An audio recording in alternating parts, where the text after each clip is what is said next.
Hey folks, this is Rhykker with another video on Torchlight Infinite, an upcoming cross-platform aRPG that is designed to feel like a spiritual sequel to Torchlight 2. This video is sponsored by Torchlight Infinite, and they hooked me up with an account with some GG endgame characters, so that I can get a feel of how the game plays for endgame farming. So now we're blitzing with some decked out characters, and I was excited to get to try out the endgame builds. Right now the closed beta is mobile only, and you can try the game for free by clicking the link in the description. So you're seeing me play on mobile, but the full release will be on PC, console, and mobile. And yes, the game is free to play, but there's no pay-to-win mechanics in there. The only in-game purchases are for non-essential items like pets and skins. Now, in our previous Torchlight Infinite video, which if you haven't checked it out, do check it out after this one, we said this game is kind of like if Borderlands and Torchlight had a baby, and I'd actually revise that to say it's like if Borderlands and Path of Exile had a baby. Now that I've seen more of the endgame stuff, I definitely get Path of Exile vibes. Maybe not as in-depth there, but there's certainly echoes of depth in the systems. Visually and tonally, it's got that Borderlands look and kind of arcadey feel, but the game systems in Torchlight Infinite have depth and are similar to a number of systems in Path of Exile. Like the active skill system, you can apply modifiers to your active skills. You can chain a number of modifiers, so you can make your skill shoot multiple projectiles, get life leech, or do something that maybe buffs one aspect of a skill while nerfing another aspect of it. In our previous video, we took a deep dive on that, explaining how the skill system works, showing all the different ways you can customize your skills, all the different aspects in which you can customize your character build, the skills, the talent trees, all the choices you have to make meaningful decisions on how to build your character. We also spoke a bit about the game's itemization system, looking at all the different attributes your character has, all the attributes and affixes that gear has. This isn't some dumbed down game with simple itemization. There's all kinds of cool and interesting attributes to allow you to go for different kinds of builds, different stats you would want depending on your focus. In this video though, I want to focus a bit more on showing actual gameplay. I want to cover some of the other classes. We showed one class in our last video. I want to show the other ones in this one, especially the new summoner class, Commander Moto. Now, one of the endgame systems we have here is the Netherrealm, which is a little reminiscent of Path of Exile's mapping system. We have these different regions where we can run different maps, and these maps will have different modifiers that we can apply to them. Plus 65 monster drop quantity, plus 41% monster drop rarity, 0.5% chance for rare monsters to drop one common two-handed ranged weapon, right? It gets very granular.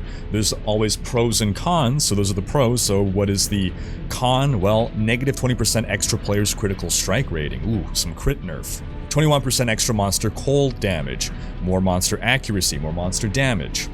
And if we go look at a different one, now we're getting different negative affixes. Plus 23% legendary boss damage, plus 35% legendary boss attack and cast speed. Monsters fire 2 extra projectiles, that's a cool one. So again, you're running these dungeons with these extra modifiers on them. This is your endgame farming. And there's a whole system as well where you're building up. There's some meta game. You're not just doing random dungeons. There's some purpose that you're building towards. Very, again, similar to Path of Exile, where there's some greater purpose to doing your mapping. It's all contributing to something, progressing further, unlocking greater challenge. And as for the actual gameplay on the character, well, I'm running a summoner. Commander Moto is a summoner, so this is the most passive playstyle, but even then you can see it's pretty active. First thing I'm doing, I'm summoning my spider tanks. Now normally I can have 5 of these, but I've applied a skill modification that reduces the number that I can spawn, but it makes the individual ones bigger and stronger. These spider tanks shoot out bullets, so I also gave them the greater multiple projectiles mod to shoot out more bullets. And I also put a modification called Bloodthirsty Slaughter that makes it that when I cast the skill, it consumes some of my life in order to give the skill more attack speed. This works well with summons because I'm not casting it constantly. I cast it once, I pay the health price, and then I'm benefiting from the buff as long as the summon lives. Then I have other summons. The golem-like thing are called machine guards. These are melee guys. So those are my 2 main damage sources, but then I got another skill, Dark Gate, it's the purple one, that teleports all my minions to me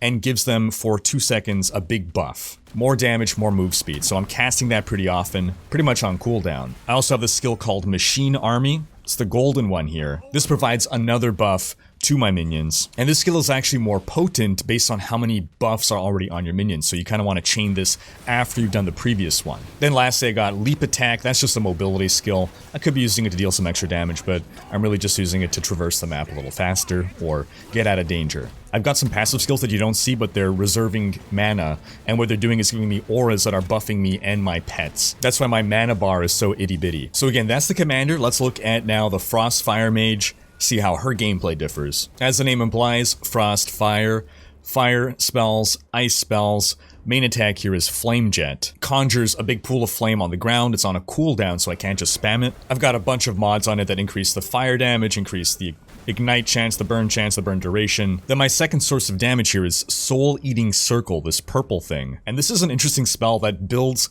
damage stacks based on how many enemies are within its aura, stacking up to 15 times. Then I've got Shadow Dash as a mobility, Quick Escape, Quick Engage, Quick Traverse the map. I've got Defensive Buffer. This is a shield that I turn up when I'm taking damage. And then I have Life Source, which is a heal. And then my passive skills, I have one that basically buffs my fire damage and one that makes enemies take more fire damage. It applies a curse to them that makes them susceptible to fire. Then the Divine Shot is really fun. He blitzes out projectiles like crazy. So his main attack here, Corrosive Throw. And what's making me shoot these out so fast is actually I've applied this multi-strike mod that basically makes it that whenever I attack, I'm attacking multiple times with one skill activation. Then the Flaming Hand skill is called Fixate. When I activate this, an aura appears around me, enemies in that aura take more damage. And just to clarify here, I'm giving the very, very basic overview of all this. There's a lot, I'm skipping a lot of the modifiers I've applied to skills, I'm skipping a lot of the explanations on all the mechanics of all this. The other hand skill, the one that's all red, that's Bloodthirst Recovery.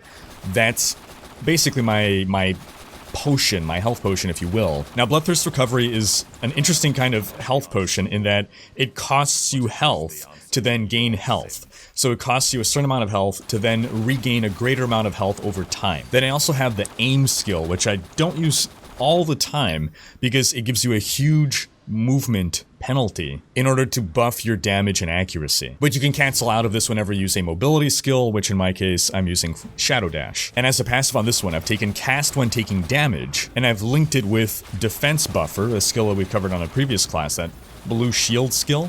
So when I take a certain amount of damage, boom, I automatically cast that defensive spell. And then I've got other modifiers to extend its duration and reduce the cooldown. Then lastly, on the Berserker here, the main skill, Whirlwind. You know what it does. But we'll talk a little bit more, maybe get a little bit deeper into the mechanics here. So in this game, physical damage. Okay, in this game there are ailments.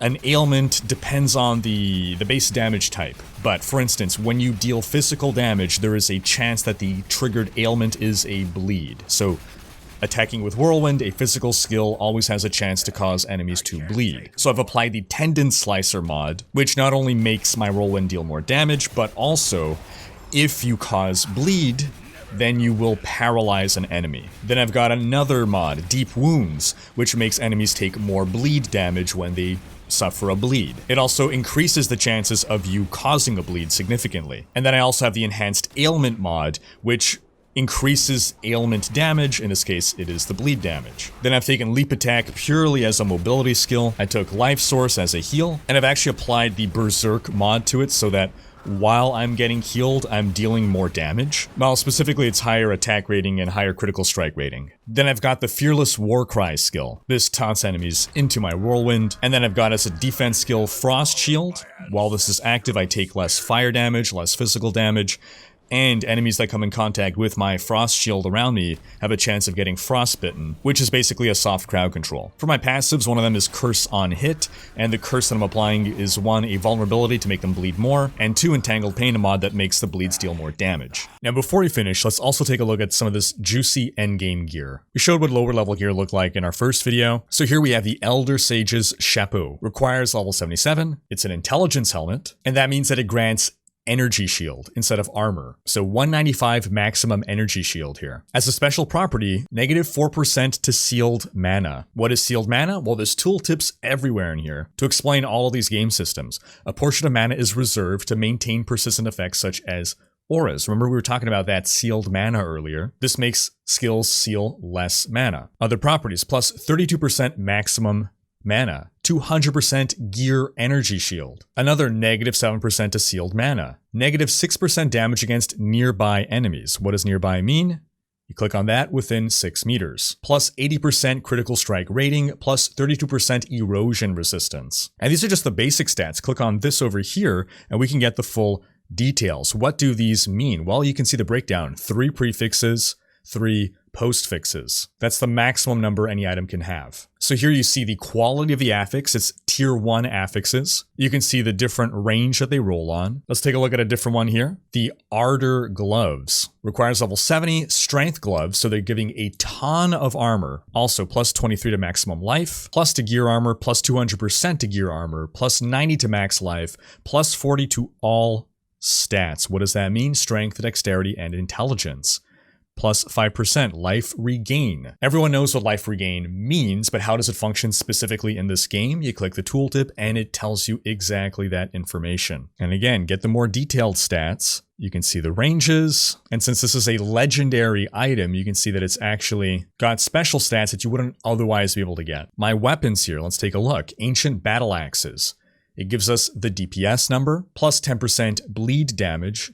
Again, what is bleed? You click on it, goes over what we explained earlier, plus 80% gears physical damage, added 4 to 16 physical damage against bleeding enemies, plus to AoE damage, plus to gear physical damage, 24% chance to deal double bleed damage, more attack speed, more bleed damage. Again, we look at the detailed stats, and on a weapon, it's even more interesting. We see the DPS breakdown. We see the damage range. We see the attack speed. We see the weapon range, as in how far away enemies can be to be struck by you. And we see the critical strike rating. And again, if we go into the character's detailed stats, we can see that DPS, the breakdown is coming from 100% physical damage on this character. What does having strength mean? More max life, more melee damage. What does dexterity do? More attack speed for more dex, more cast speed, evasion, accuracy. So there's a reason, for instance, for a spellcaster to take dexterity if they want to stack cast speed.